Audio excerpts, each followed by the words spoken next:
Realm presents Ctrl-Alt-Destroy. Episode 4.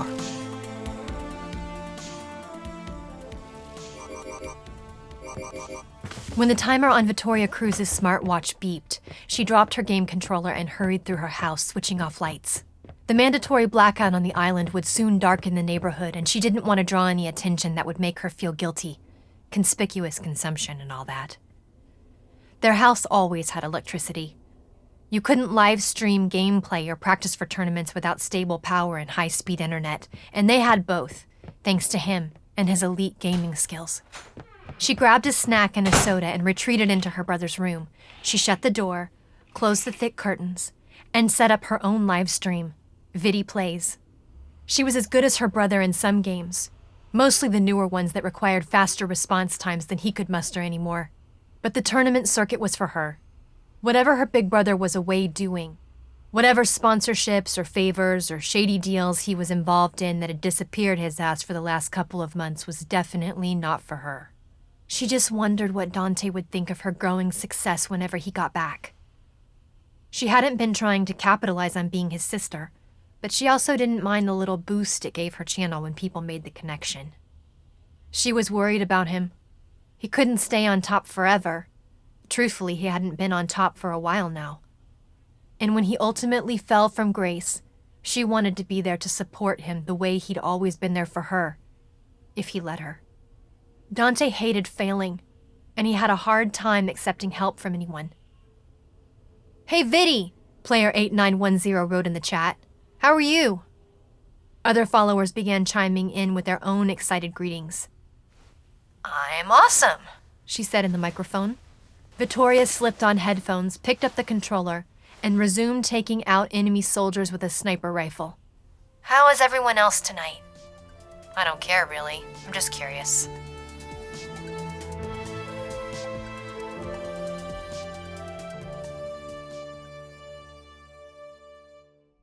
One.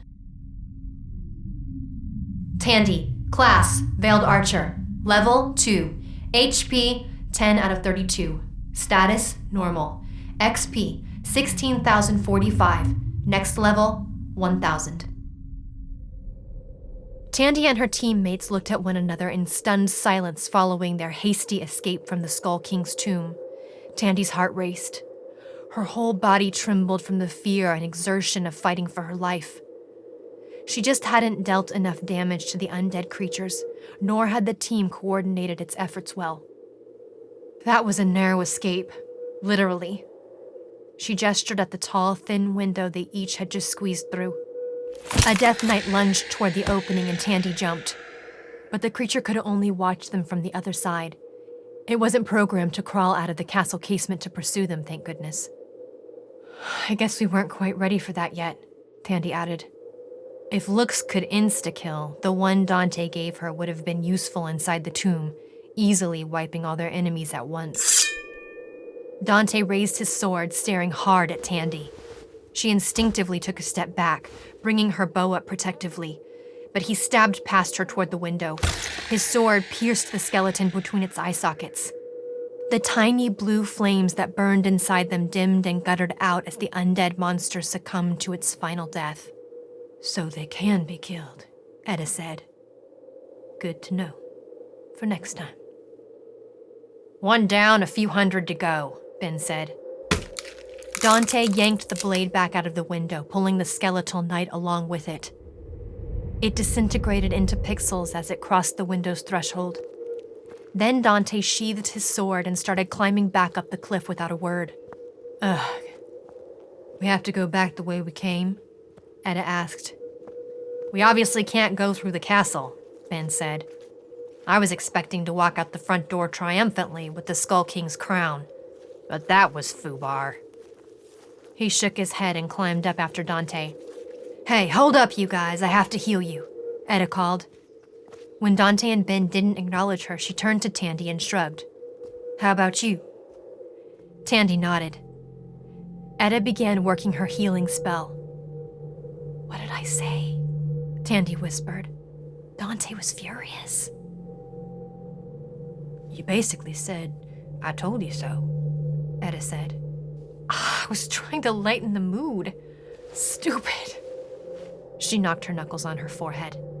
She always said the wrong thing when she was nervous or upset. Right now, Tandy was both. Her palms were tingling and itchy, the way they got when she was worked up over a tricky section in the game. Only instead of guiding a computer mouse, she was holding a bow. She stowed it on her back and wiped her sweaty palms on her leggings. "There you go," Etta said. "Thank you," Tandy said. "Don't worry about Dante. I'm sure he'll be over it by the time we reach camp. It's a long hike," Etta said. "After you?" She gestured at the cliffside. Tandy looked up, way up to the top of the overlook and sighed. She started climbing.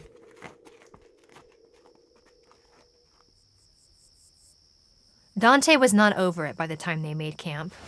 Or rather, his anger seemed to have grown and turned inward. Now he was sullen and withdrawn, muttering to himself, and swiping and slapping at the air as he looked through screens on his heads-up display that weren't visible to the rest of them. "It isn't fair. The game isn't playing fair."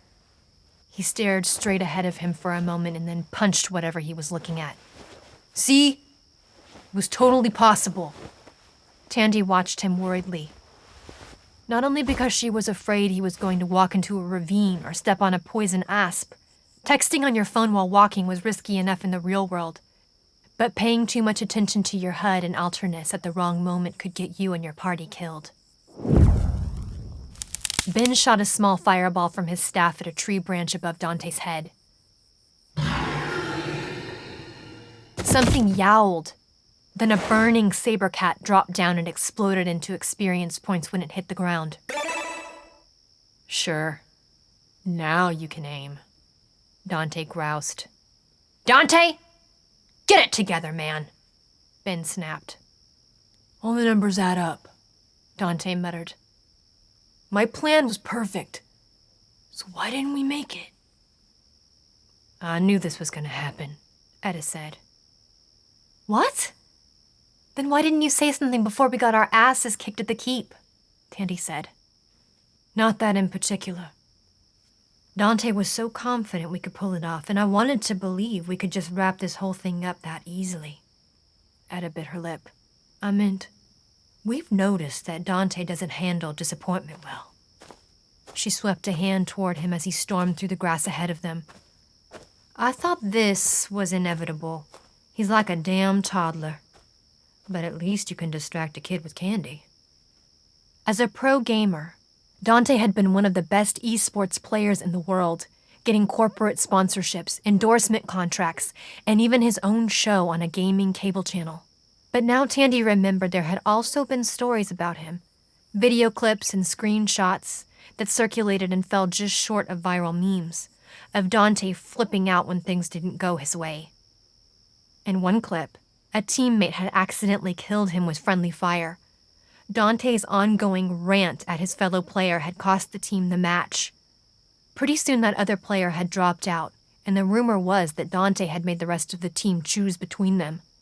Dante was a bad sport, and he wasn't always a team player. Case in point, as soon as they stopped to rest, Dante kept on going without them. "Dante! Hey! We're here! Where are you going?" Ben called. "We need to figure out our next move." Dante headed for the forest and soon disappeared among the trees. Ben let out a frustrated sigh. "You know how he gets. He just needs a little more time." Etta busied herself building a fire. "He needs to suck it up and get his head back in the game," Ben said. "He isn't a soldier. He's just a kid. If you're old enough to vote, you're old enough to fight." "Haven't you ever failed a mission?" Tandy asked. "If I fail a mission, people die." Ben pulled out a knife and examined the blade edge. "Failing isn't an option." "Well, then imagine how Dante feels. He's a gamer. This is his whole world." Tandy looked around. This was her whole world, a reflection of her true self. And she now knew what it was like to have it out in the open and to be judged by it. I mean, like, in general, gaming is his thing, his identity. And when he loses, he takes it extra personally. We don't have time to hold anyone's hand, Ben said. Even though Ben had clearly directed that remark toward her, she just didn't have the energy to call him out on it right now. It was the kind of passive-aggressive comment her supervisor Casper would make in a meeting, before he added an active-aggressive follow-up like, "For God's sake, get your shit together, Tandy." She had finally felt like she'd been contributing to this team, that they had accepted her as one of them. But she had only been achieving her meager successes because she had designed the foundation of Alternus. And that clearly didn't do them much good in an intense combat situation. Was it unethical to keep that information from them? Maybe it would help them more if she was honest about why she had been recruited so late in the game. But she couldn't resist using her secret knowledge to win over her companions, to feel special. And since she had started things off with a lie, it had become more difficult to come clean. There was one real thing she could do now to help them all, and it looked like she was the only person for the job. "I'll talk to him," Tandy said.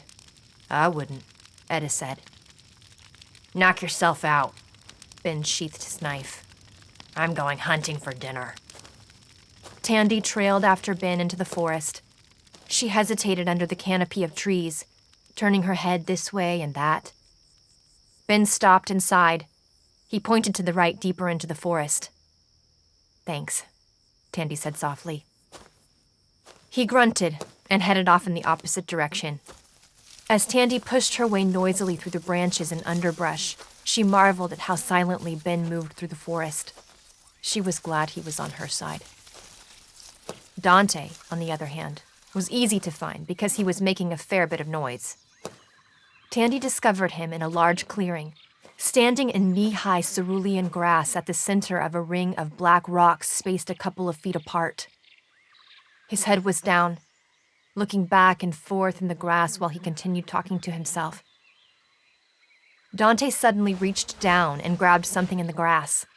He raised it above his head for a moment in victory, and a triumphant jingle played over the wilderness sound effects. Tandy squinted at the thing struggling in Dante's fist. She assumed it was another bug for his collection until she saw its tiny arms waving and heard it squealing for help. Dante pulled a bottle from his bag, flipped open the stopper, and crammed the little creature inside. Tandy got a glimpse of crumbled dragonfly wings and miniature fists beating on the glass before he sealed the bottle and popped it back into his bag. That was a fairy. Tandy was going to be sick. Collecting fairies for their healing properties had seemed like a fine idea for the game, when she couldn't see them up close, when they didn't have personalities and a clear survival instinct, and, God, did it have a family? Parents who would miss it? Children? This was a bad idea, she thought. She didn't want to think about Dante dealing with his frustration by torturing little magical people. She backed away slowly. Too late. Dante had finally spotted her. "Leave me alone," he snapped. Tandy bit back an equally shitty response and approached him. "Just wanted to see how you're doing." She tried to sound supportive. "How the fuck do you think I'm doing?" he glowered. "Hey now, calm down," Tandy said. As soon as the words left her lips, she knew that had been absolutely the wrong thing to say. "Calm down and keep carrying on, right? What are you, some kind of motivational poster?" "Great job, Tandy. You're really getting through to him. This is a big help." Dante kicked at the grass and Tandy heard a muffled cry. She covered her mouth and turned away, blinking back tears. They're not real. They're not real. They're not real. Real or not, in a way, Tandy had created them, hadn't she? She was at least partially responsible for their existence and consequently, their suffering. "This is all your fault," Dante said. Tandy froze. "What?" "You're so low level you're holding us back. We couldn't manage that mission with Greg." Tandy's face grew hot. so he'd finally come around to blaming his teammates instead of the game. And of course, she was his top scapegoat. "I'm sorry, I'm not Greg," Tandy said. She hated herself for saying it, almost as much as she hated that her eyes stung with tears. "We've been wasting too much time babying you," he went on. "We should have been getting ready for that quest." Tandy swallowed the lump in her throat. "I wish I could help more." "Me too." He clenched his fist and roared. "We were right there! The crown was in our grasp!" He opened and closed his hands. That was a bit of an exaggeration, considering they hadn't even advanced past the tomb, let alone reached the throne room. She imagined the defenses would only get stronger the closer they got to the Skull King. "I'll work harder," Tandy said in a meek little voice. "You're gonna have to," Dante said. "We can't carry you this whole game." "Sorry," Tandy squeaked. She suddenly realized she sounded like the fairy in the bottle, calling for help. How many times had she put up with a tirade like this from her supervisor? And she'd made excuses to appease him? That was why Dante's reaction had been so familiar. Casper had been just as childish and mean when things didn't go his way. Tandy hadn't been able to confront him then because she needed health insurance and enough money to buy extra power rations so she could code Alternus. But now she was in Alternus, and she'd be damned if she was going to put up with this BS in her own world. But you know, the game did set the minimum level for the quest at 9, and only you are even close to that. So maybe that's just a hard rule we can't get around, she said. Dante frowned. She hoped she hadn't undone their progress, if you could call it that. At least he was talking to her. Sort of. "That's a good point," he said. "Really?" "Yeah, you're right, this game sucks." "Huh? I didn't say that. Setting limits and then enforcing them is good game design." Dante came out of the high grass. He cast one more glance behind him. Some blades rustled on the edge of the clearing. "Fly, you fool," she thought. "Get away." The grass stopped moving and Dante continued on past her. But he was walking slowly enough that it seemed like an invitation for Tandy to accompany him. "Sure, that's fine for a basic game," he said. "But to be really good, a game needs to offer players more paths to success. My plan was sound. We had the skills, some of us anyway, and the Skull King couldn't have been expecting an attack from that window. We should have had at least a fighting chance." "So you're saying we failed because the game doesn't meet your high expectations? That's your excuse?" "It's supposed to be realistic, that's the whole point of all this.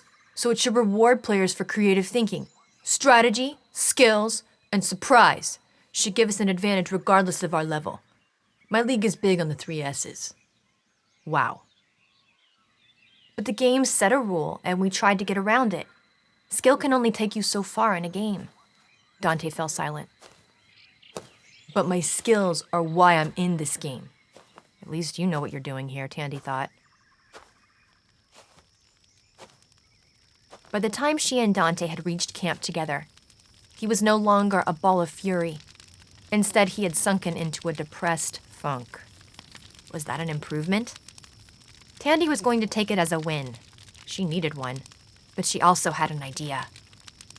Casper's mood had always improved as soon as a new project came up, another opportunity to prove himself to upper management. Maybe all Dante needed was a quest. Something extremely skill-based that played into his strengths and would boost his confidence and get his head back in the game. Tandy had just the quest in mind, if it existed in this game. And if it did, the reward would also get the team back on track to their goal with a ton of level-gaining experience, help them on the next run at Skull Keep, and prove to them, and Tandy, that she belonged here after all.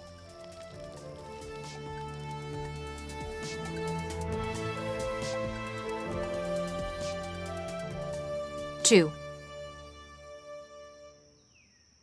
Tandy told the others she was going to grind for a while to get her level up. Everyone agreed that was a good idea, which she found mildly irritating. Instead, she headed back to Knight's Holt. She killed a few snakelings and sludges along the way, but they were barely worth the 20 XP and 50 silver, and the forced encounters only slowed her down. When she reached the outpost, she hurried through it so quickly, she actually caught some NPCs unaware. They scrambled to attention when they spotted her, and then looked annoyed or disappointed when she went on past them without triggering their dialogue trees. She only wanted to talk to one NPC, but Zen the Seer was nowhere to be found. Like most of the NPCs, she pulled double duty, appearing wherever and whenever the game needed her. Tandy wandered over to the Bell and Bones next, where they had found Zen before. No Zen. "Would you like something to drink?" Innkeeper Bell asked. "I'm looking for Zen," Tandy said. "I'm all out of Zinfandel. How about a nice stout?" "No, I don't want to drink." Tandy paused. Actually, she really could use one, but the alcohol here wouldn't do anything but temporarily lower her HP and concentration stats. "I want to talk to Zen the Seer." She held her hand up to her neck. "Elf woman this high, breasts to..."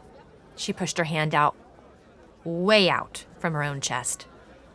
The woman's eyes lit up. "Ah, yes, Zen the Seer. Haven't seen her since last night. She's probably home sleeping it off." Home? Zen had a home? She had thought the NPCs just hung out when they weren't needed to advance the game's story. But the quest giver was always necessary.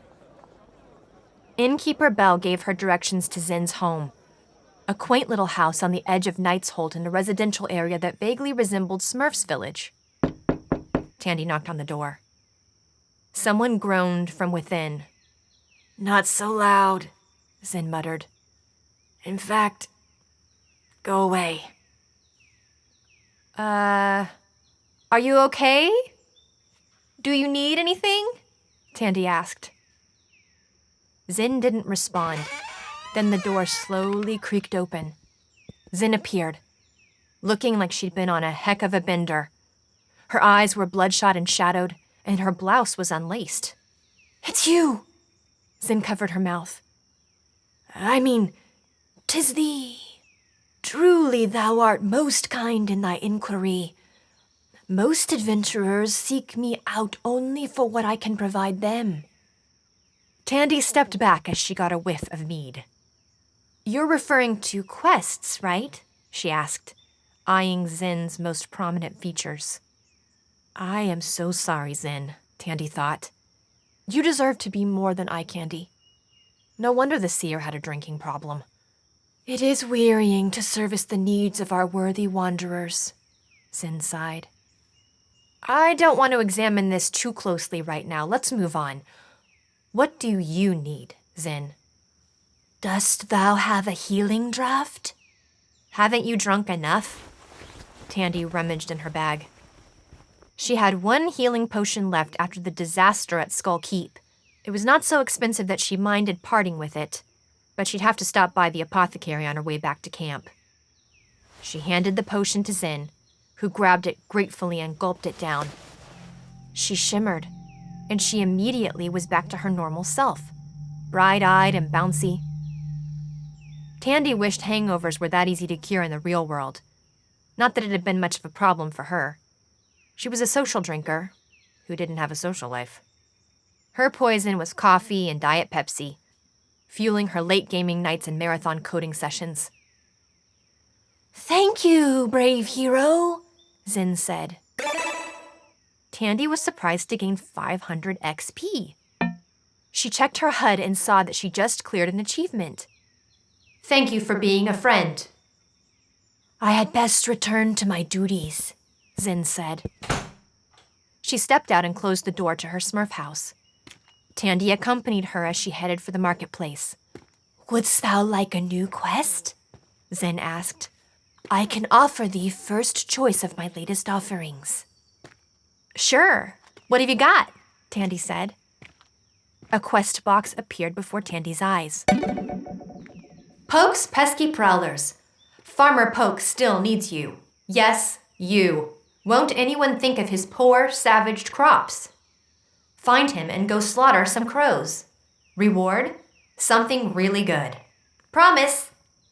Resume this quest? Tandy rolled her eyes. Nice try, Zin, but not right now. Zin scowled. New quest available. Exclusive. Winner, winner, chicken dinner. Collect all the chickens in Devil's Cavern before they're eaten by a Gru, and then return them to Farmer Tweedy in time for the village's annual chicken pot pie cook-off. Reward? 5 gold. Chicken dinner. 800 XP. Accept this quest? What was it with all these helpless farmers? Tandy slapped the box away. No thanks. Another box appeared. New quest available. Exclusive. A shard day's night. The Bright Knight's favorite sword, Glimmer, has broken into 7 pieces. Find the shards and bring it to Vulcan's forge so she can have it fixed. Reward, 200 gold. Sun crystal. 1500 XP. Accept this quest? That looks promising. But no, Tandy said. How about the sacred relic of Xyzzy? The what? Zin asked. That isn't a thing. Tandy grimaced. Just because she'd included the sacred relic of Xyzzy in her game didn't mean it was in this version of it. It also wasn't supposed to become available to adventurers until around level 8, because it was so powerful.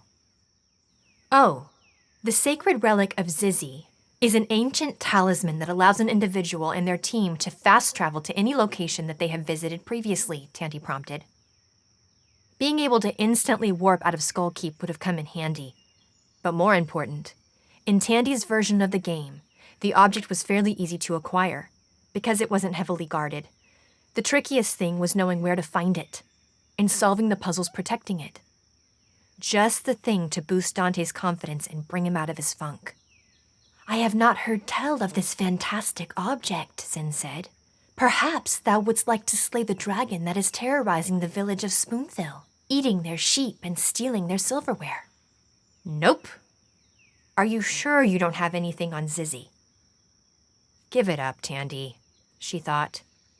Never mind. I should be getting back to my team. We probably aren't ready for another quest now anyway. Tandy turned away. Wait!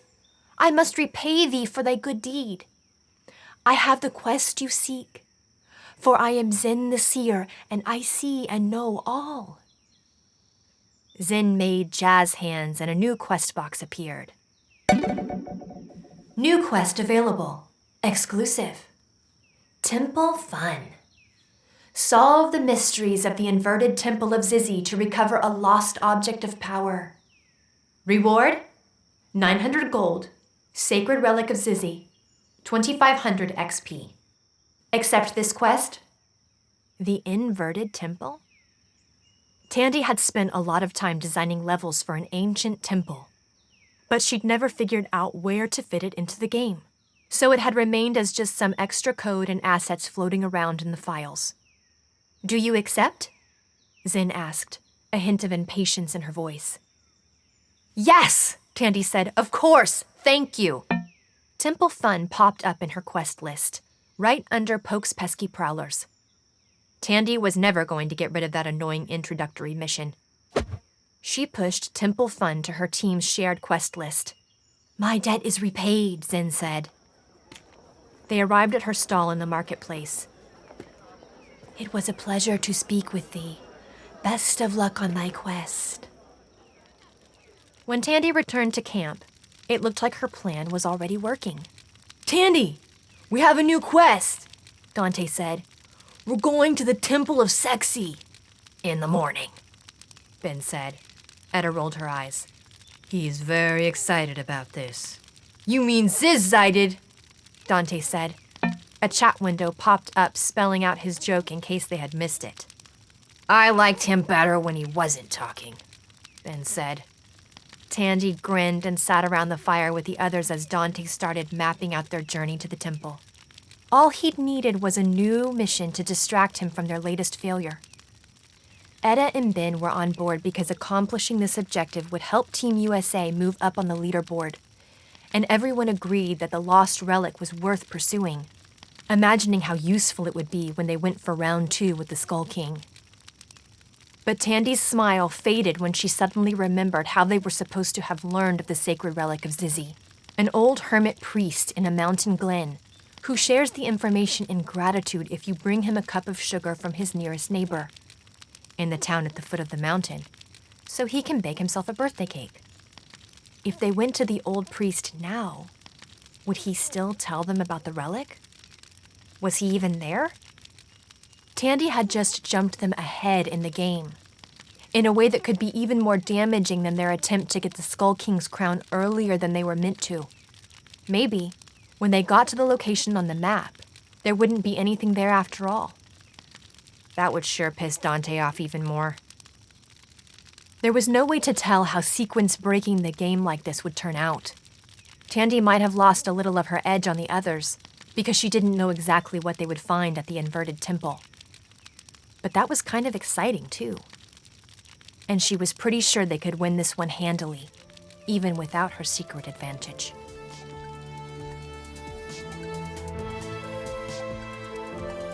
Three. Ben, Class, Elemental Mage. Level, 5. HP, 67 out of 67. Mana, 46 out of 46. Status, Normal. XP, 14,047. Next level, 15,000.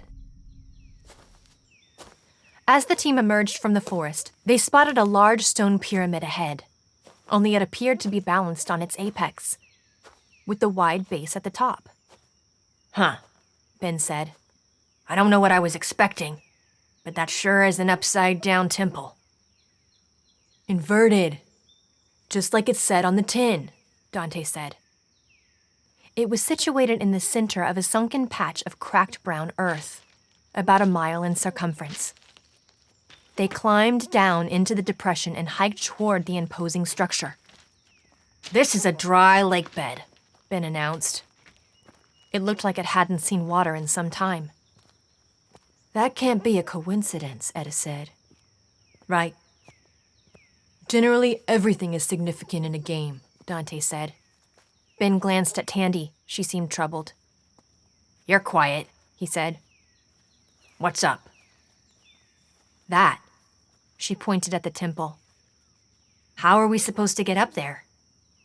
Ben squinted and saw what she meant. The entrance to the temple, sensibly, was at its base, which unfortunately was about 200 feet above their heads. Can't climb walls angled that way, he said. It was just after noon, so the temple cast a nearly perfect square shadow directly beneath it. They crossed into the twilight zone. With the sun blotted out, it was noticeably cooler. They all couldn't help but gaze up as they walked toward the tip of the pyramid, which wasn't resting on the ground after all. Instead, the pyramid was levitating a couple feet above it. The temple hung in the sky in much the same way that bricks don't, Tandy murmured. Ben raised an eyebrow. Douglas Adams? Hitchhiker's Guide to the Galaxy? Tandy shook her head. You're hopeless. You're the one speaking gibberish, and I'm somehow the one with the problem, Ben said. Dante reached out to touch the temple. Hold on. Is that a good idea? Etta asked. Why not? You think it's gonna fall if I touch it? Dante placed a hand on one of the sand-colored bricks. Each stone was roughly 2 feet high.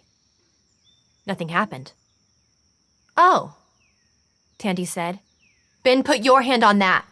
She gestured toward the bottom-most pointed stone. Okay. Ben poked his index finger at it. The stone wasn't stone at all. It was gold. Oh no, look out! Dante shrieked and threw his hands up over his head. It's coming down! Ben scrambled away. They would never outrun the pyramid if it landed on them or fell over. Dante howled with laughter. Etta covered her smile. Tandy giggled. The pyramid continued to float. Ha ha! Ben walked back sheepishly. I wish you could have seen the look on your face, Dante said. Glad you're having fun. But seriously, Was something supposed to happen when I touched it? Ben asked. Tandy shrugged. The capstone of a pyramid, the pointed tip, is called a pyramidion. But it's also sometimes called the Ben stone, and I thought... She threw a hand toward Ben. Your name is Ben, so I thought it was worth a shot. Just a coincidence, though. Why do you know that? Dante asked. Tandy's face flushed. She got embarrassed so easily. Oddly, it was one of the things Ben liked about her. Tandy was the definition of what you see is what you get. She wore her feelings on her sleeve, and he was confident there wasn't a deceptive bone in her body. It was the kind of personality trait that allowed others to steamroll over her. But he found it refreshing to be able to trust her, even if he didn't want to trust her with any important responsibilities. Not like Etta, who, despite her charm and competence, gave him the impression that she was holding something back. "Research," Tandy said. Research? For like a book or something? Dante asked. Something. Tandy lowered her eyes and turned away. The group each took one face of the pyramid and pressed their hands flat against the pyramidion or whatever it was called. Together, they tried turning it clockwise and counterclockwise, lifting it, tipping it, pulling it. But of course, neither the stone nor the temple budged. "Anyone have a flying spell to get us up to the entrance?" Etta asked. None of them had any spells that seemed helpful in this situation. Dante and Tandy took turns running through passwords and phrases, from open sesame to melon, which Tandy said was the elfish word for friend in The Lord of the Rings. "We should stand here and watch the temple for a while," Dante said. "It might move at different times of the day, or a staircase could appear in the moonlight." "Maybe we're here before it was supposed to be here," Tandy said. Dante glowered. "You mean like in Skull Keep?" "No, I mean, this showed up as a regular quest with nothing to suggest we aren't ready to attempt it." I'm saying it could be a mistake," Tandy said. "A glitch." "You might be right. This game design is so shoddy, I wouldn't be surprised. But that's no reason not to take advantage of it. It just seems dishonest." Tandy walked slowly around in a widening circle, gazing up at the temple above their heads, like we probably shouldn't do something that wasn't intended. Dante laughed. "Most of my speedruns are only possible because I'm exploiting buggy code and bad map design or collision detection, doing things the developers never anticipated a player would ever try. Looking for those opportunities and then executing an exploit is what makes me a great player, a world record breaker. It's skill, not a cheat." "Can it be both?" Tandy asked. "Do you use player's guides? Online gaming facts? Watch long plays on YouTube?" "Sure, sometimes." "Cheating," Dante said. "Not the same thing. I'm still playing by the rules of the game." "But not the way the developers intended," Dante said. "I only use strats I found myself, which is way more legitimate than getting help from the internet. And by my definition, if you can skip a section of the game to finish it faster, then it is part of the game and totally fair play." Tandy seemed to have struck a raw nerve. She had a real talent for that. "Besides, how do you know that sequence breaking wasn't included on purpose?" Dante said. "Lots of developers do that now.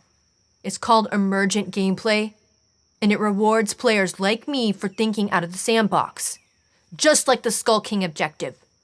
"So that ass-kicking we got was a reward?" Ben said. "Ben has a point," Tandy said.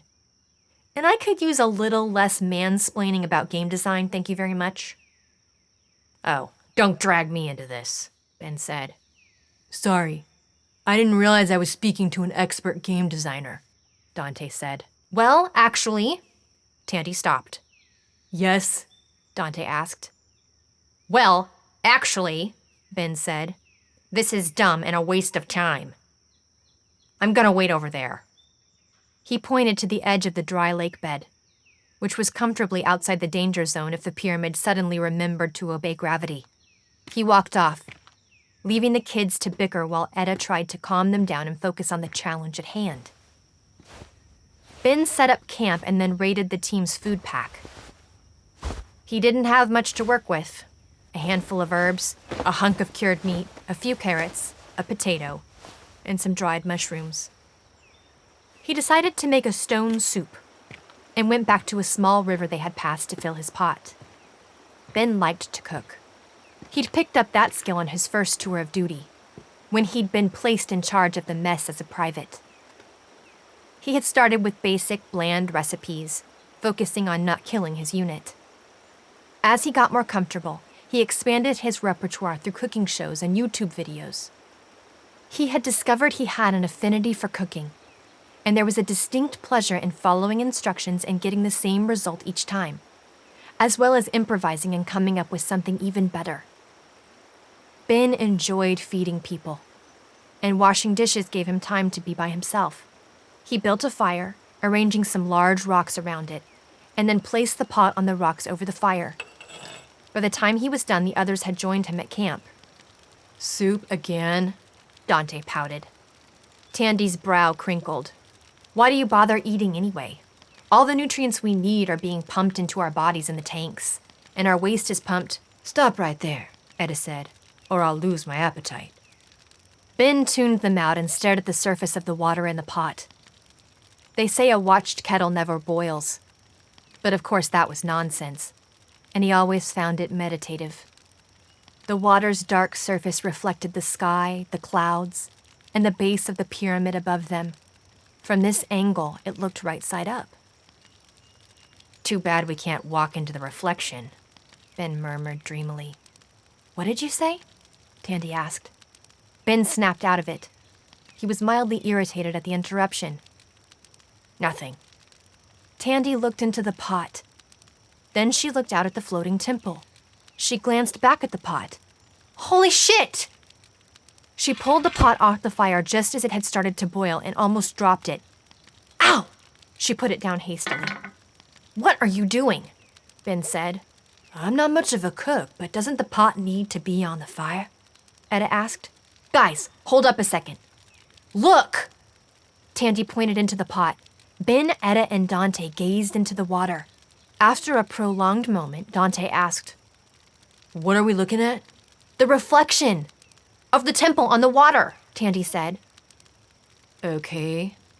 Dante shook his head. "It's upside down," Tandy said. Dante's eyebrows slowly rose as he came to the same conclusion Tandy had. "Which means it's right side up in the water," he snapped his fingers. "So how does that help us?" Etta asked. Tandy looked at Dante expectantly. Ben wondered why she was suddenly deferring to him. Dante crossed his arms. "This might sound bananas, but if we filled the lake bed with water, the temple will be reflected in it right side up, just like the pot." "That does sound bananas," Etta said. "But it might be bananas enough to work," Tandy said. "Good thinking, Dante. You too, Ben." "I didn't do anything," Ben said. Dante picked up the pot, strode to the edge of the lake bed, and tossed the water out into it. "Huh.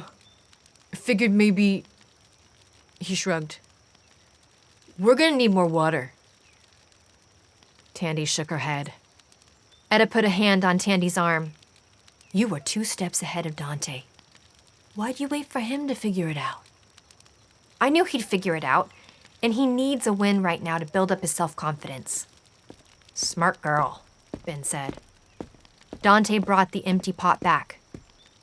"This is gonna take too long to fill," he said. "Maybe there's another way." "Let's go to the river," Tandy said. The team traveled to the river where Ben had filled the pot. Then they followed its course back in the direction of the lake. Before long, they found a small lake at the end of it, and a large dam assembled from a tree and a tangle of branches, twigs, and leaves. "There's the problem," Etta said. A beaver poked its head out of a burrow in the bank. Its nose twitched. Then it climbed out and walked over to Ben and the others. It stood beside them, looking at the dam. Ben's hands tightened on his staff. He had a great recipe for beaver. "It's nice work, isn't it?" the beaver said. "If I do say so myself." Ben jumped. "Whoa, it talks," Dante said. The beaver rolled its eyes. It drew itself up on its hind legs and slapped its thick tail in the dirt behind it. I build a breathtaking natural structure and you're impressed that I talk? Even you lot manage that much, so it's no sign of intelligence. The beaver had an English accent. Why do you have an English accent? Tandy asked. Why do all talking animals always have English accents? Well, I talk proper, I do, the beaver said. My turn to ask a question. What are you doing on my land? This is a lovely dam, Etta said. What is your name, sir? The beaver bowed. Bill D. Beaver. At your service, my lady, Dante snorted. The tail thumped angrily. And what is your name, friend? Dante. The beaver laughed. Perhaps you should not be so quick to mock other names, Dante. Tandy covered her mouth. I kinda like him, Ben thought. Bill, sir.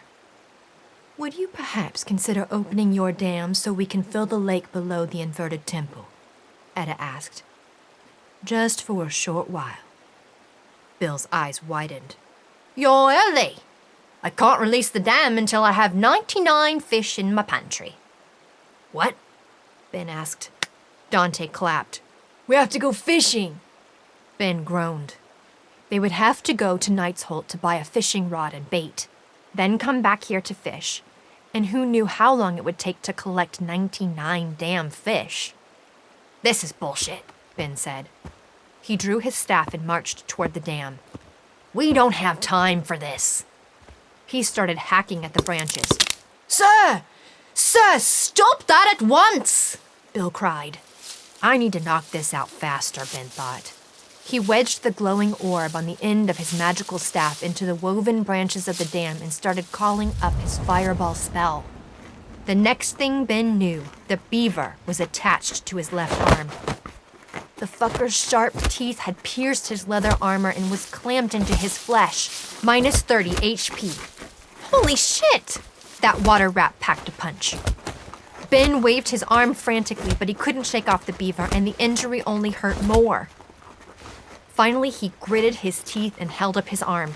He locked eyes with the creature as he placed the business end of his staff against it. Then he shot a fireball at it, point blank. The fireball tore into the beaver, which disintegrated. Plus 150 XP. And then it slammed into the dam. A small section of the dam exploded into sparks and smoking twigs, but it didn't burn long because water started gushing from the hole. Dude, Dante said. He held up his hand for a high five. Ben glared at him. Thanks for the help there. He tucked his injured arm under his right elbow and backed away as the dam bulged and more water sprayed out. The whole team was quickly drenched. Don't forget your loot! Tandy pointed at the pile of silver coins and a green potion that were all that was left of Bill D. Beaver. The description over the potion read, Camouflage. The best way to ambush is to be a bush. How fun! I'll pass, Ben growled. Tandy shrugged and scooped up the potion and pocket change. Then beavers began pouring out of burrows along the bank and advancing toward them. Hey! Those guys blew up Bill, they cried. And our dam! Get them! Yeah, I think we should go, Ben said. He turned around and discovered the others had already taken off running. He shook his head and followed, beavers nipping angrily at his heels.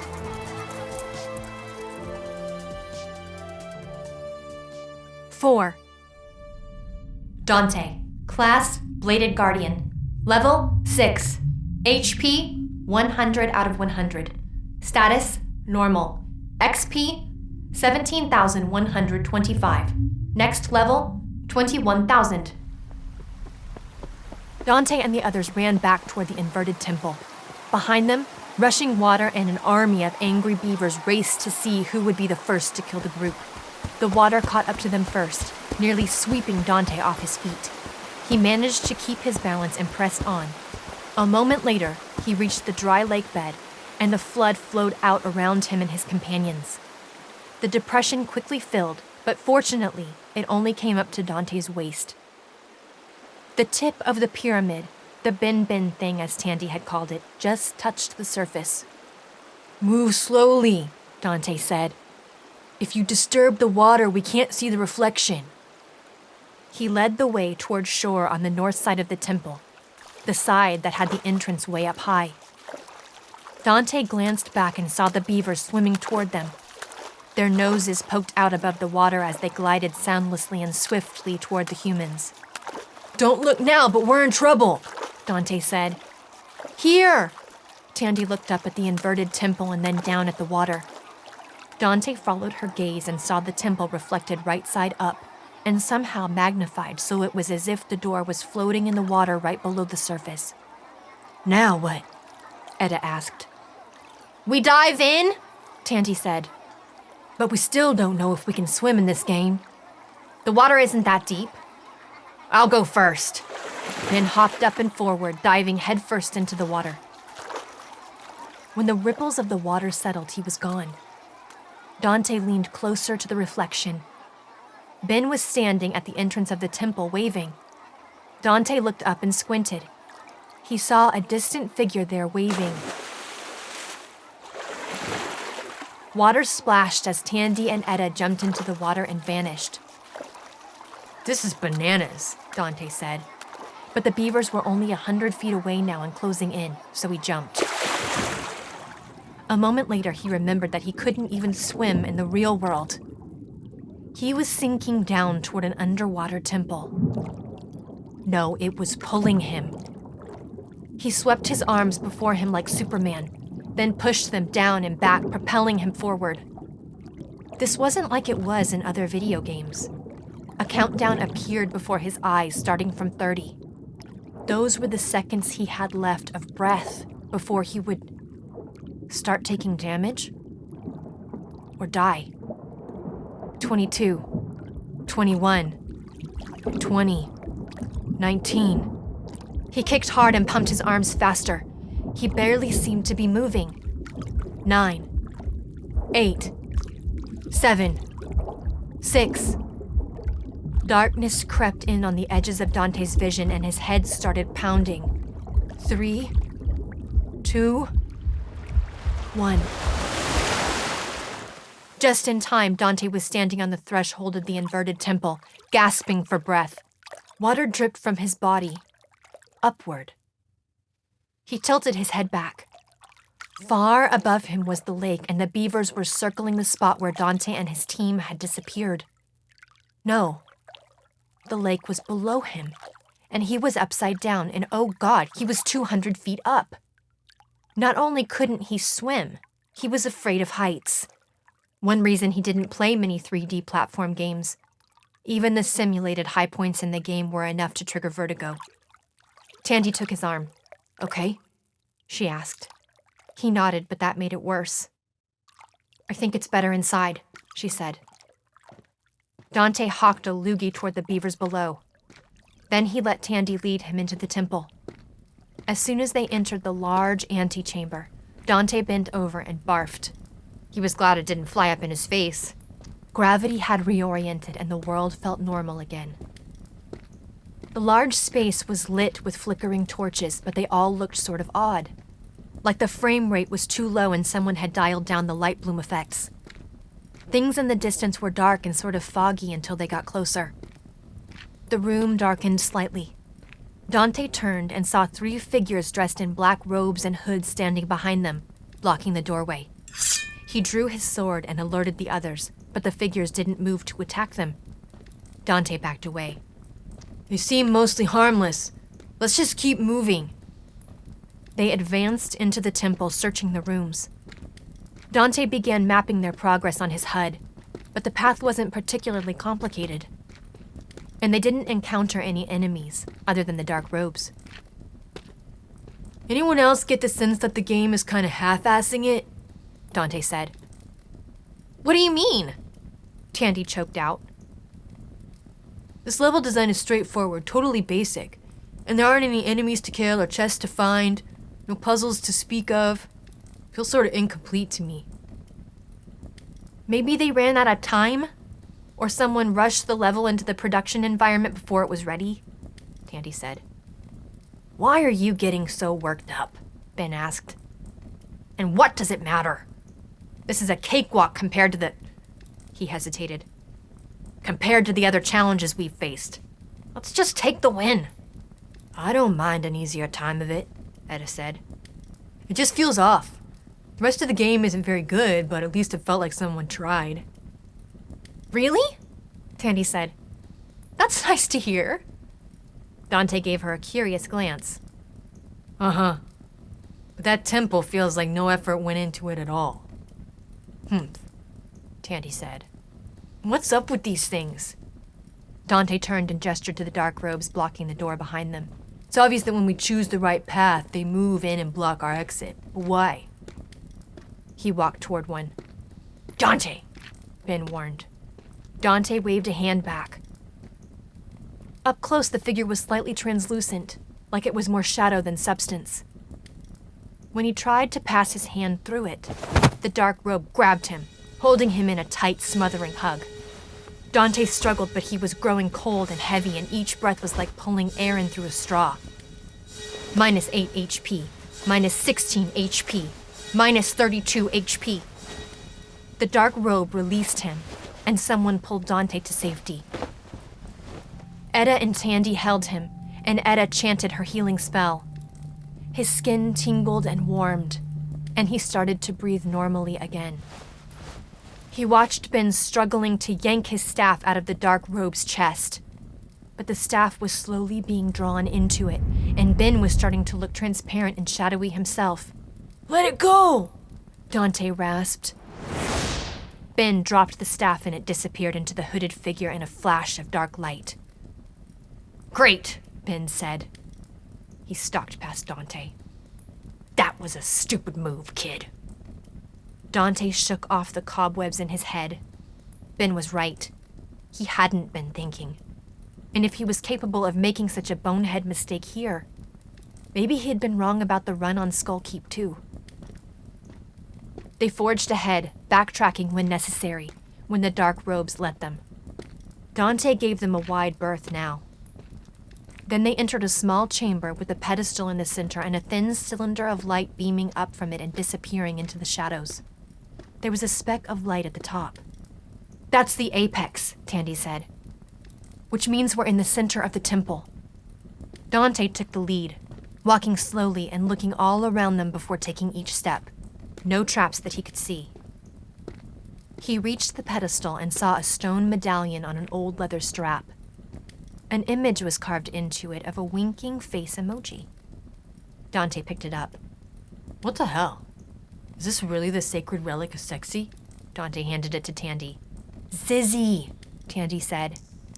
Water splashed on Dante's head. Drops began plipping on the stones around him. Water was falling into the temple from the opening above. Below! Dante's head hurt. He looked around. Shadows were moving. The dark robes were entering the room and spreading out in a circle around the team.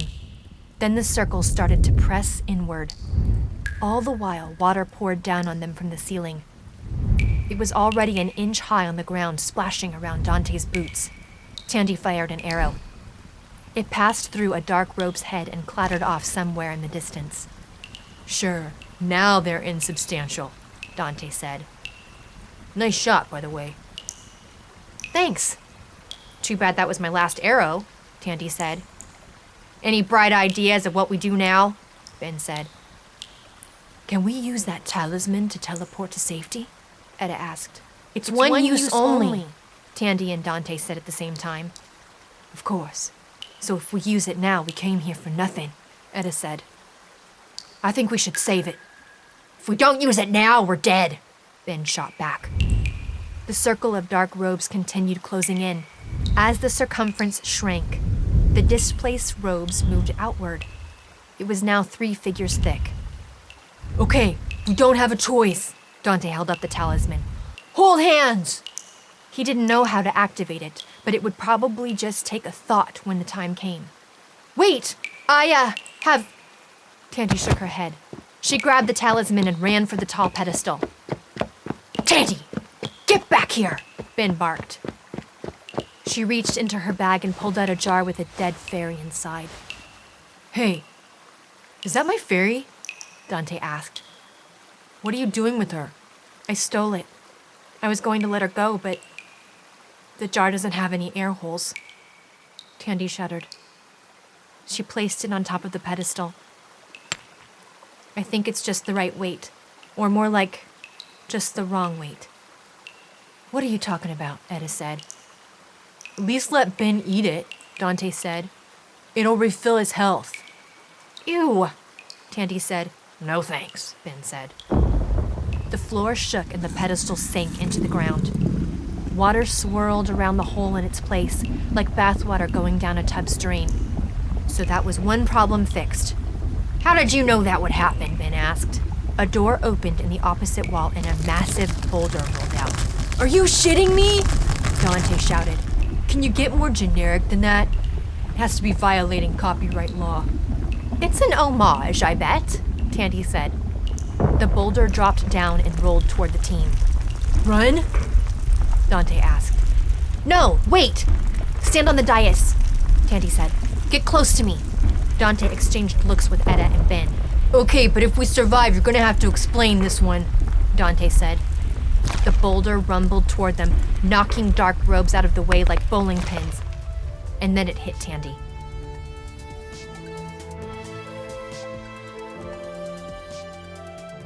Five.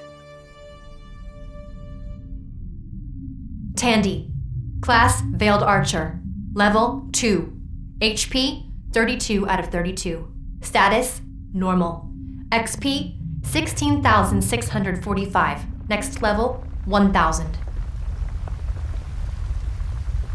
The boulder hit Tandy. She winced and then the boulder was gone. Just as she'd hoped, it had passed through her and everyone standing on the pedestal, and gone on to wipe out the dark robes before crashing out the other door. She had used the famous scene from Raiders of the Lost Ark as a model for this dungeon. She'd been going through an old movie's kick at the time. But in testing, she realized the pedestal only sank and triggered the boulder if you took the sacred relic off it, and then put something on top of the pedestal. If you simply took it without trying to replace it with anything, nothing happened. Moreover, if the person who triggered the event was not holding the sacred relic, the boulder wouldn't harm them. She'd been meaning to fix those bugs, but now she was glad she hadn't. "Quick, follow me," Tandy said. "You couldn't have figured that out just now," Dante said. "Not on your first play through this dungeon." She ignored the bewildered looks of Dante and the others and hurried to the far wall. She nearly slipped on the wet bricks. She felt around the wall for a particular brick. She didn't have time to count them all, but she thought it was around here. 4 up, 3 over. No, 5 up, 3 over. She pushed. Nothing. Tried the brick next to it. Nothing. When she pushed the next brick, it moved in halfway, and then her hand passed through it. "Here, follow me." Tandy walked through the wall. She could see through the wall from the other side as Dante, Etta, and Ben stood in confusion. Then Dante got it, and he pushed the other 2 ahead of him through the wall. "What the hell?" Ben said. Dante looked around. "We should be in the adjoining chamber." "Yes, but we're actually between the walls now. Sort of behind the level," Tandy said. Etta reached down and picked something up from the floor. She glanced at Tandy and then slipped the item into her bag. "Whoa," Dante said. "Look at the relic room." Tandy turned and her mouth fell open. A steady stream of boulders was rolling out of the opening and crashing through the wall and then ricocheting through the rest of the temple. Meanwhile, more dark robes were filing into the room. So many that they were spawning on top of one another and overlapping, many of them getting crushed by the boulders. And water continued to flood from above.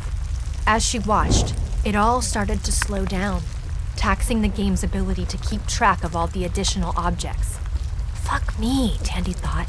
"I broke it." "What is this?" Etta asked. "A back door." Dante gave Tandy a curious glance. A way to circumvent the entire dungeon. It's the only way to travel. Can we use it to exit the temple? Ben asked. Let's hope so, because those boulders are going to bring it down. Traveling between the areas of the temple allowed them to escape it that much more quickly. When they emerged into the sunlight, they saw that the temple was now right side up in the center of the now empty lake, which was more of an oversized muddy puddle. Are we actually still in the lake? Ben asked. Maybe all we are now is some reflection of... I'm gonna stop you right there before one of us goes mad, Dante said. I suggest we leave. The beavers waiting on the shoreline surged toward them. Tandy and the others bolted, cutting under the temple. Pieces of the shaking structure fell around them. Sorry, she called over her shoulder. You can have your dam back now. Just as she and her teammates emerged from under the temple, she heard an explosion above. A boulder fell from a large gash in the side of the temple, followed by another and another and another. They hit the side of the temple, rolling down the angled wall, and continued into the jungle, clearing trees in their path. And clearing the beavers in their path, too. Not so much like bowling pins being knocked down, but like bugs being squashed with a rolling pin. Oh, Etta said. Damn, Ben said. Everyone's XP increased 2,500 points. Tandy felt the electric rush of leveling up. Then a message appeared on her HUD. Quest completed. Plus 1,000 gold. Item acquired. Sacred relic of Xyzzy. Wait, what? Tandy said. It's supposed to be Xyzzy.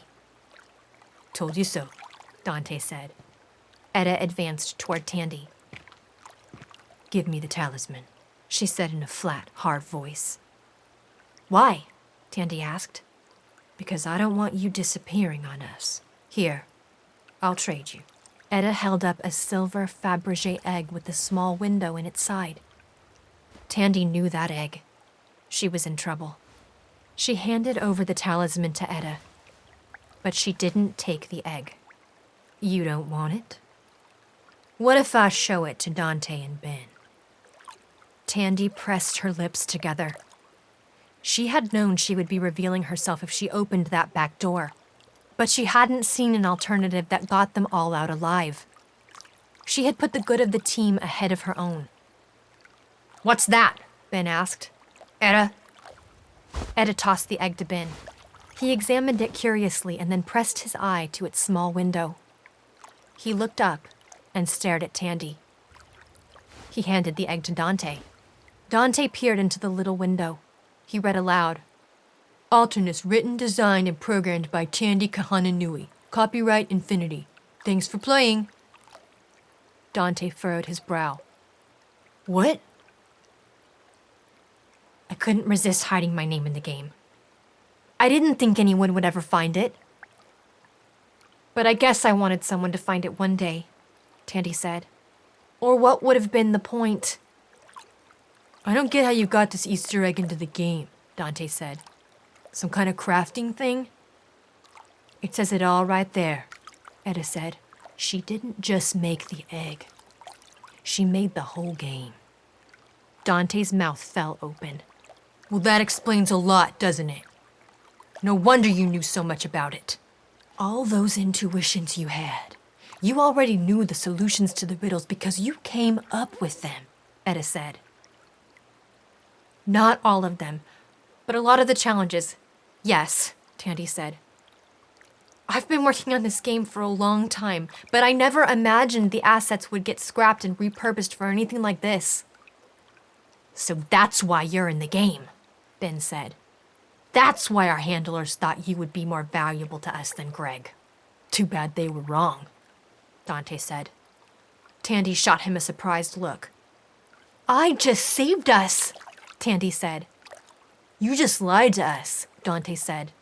You've been lying to us from the beginning. What was I supposed to do? She said. I don't know. Tell the truth? Instead of trying to show off and pretend to be a better gamer than you are, Dante said. You calling me a fake gamer girl? Tandy asked. I'm calling you a fake, period. You're a cheating cheater. A lying liar. I'm sure she had her reasons, Ben said quietly. This doesn't really change much. Of course it does. It changes everything. How can we ever trust her again? Etta asked. Did you trust me before? Tandy asked. That's why I didn't say anything. I wanted to use my knowledge of the game to help us win. And I wanted you to trust me because of it. Tandy swallowed. I wanted you to like me. Dante threw the egg against the wall of the temple.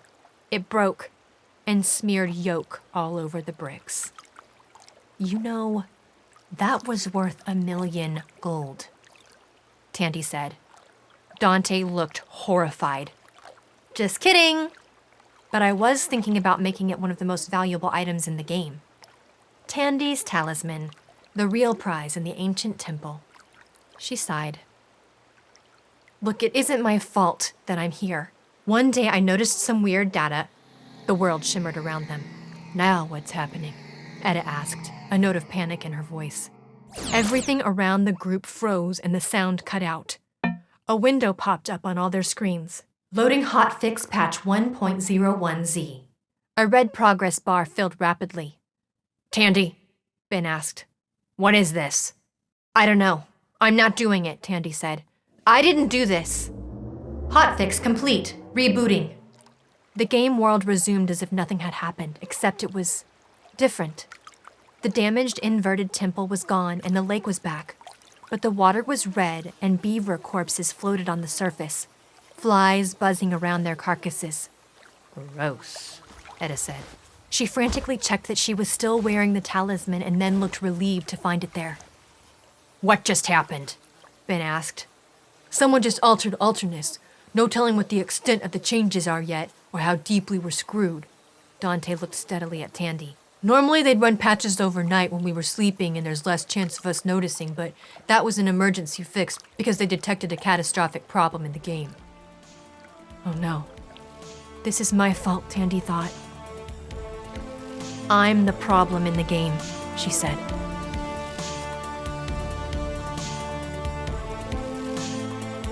You're listening to Ctrl-Alt-Destroy, starring Summer Glau.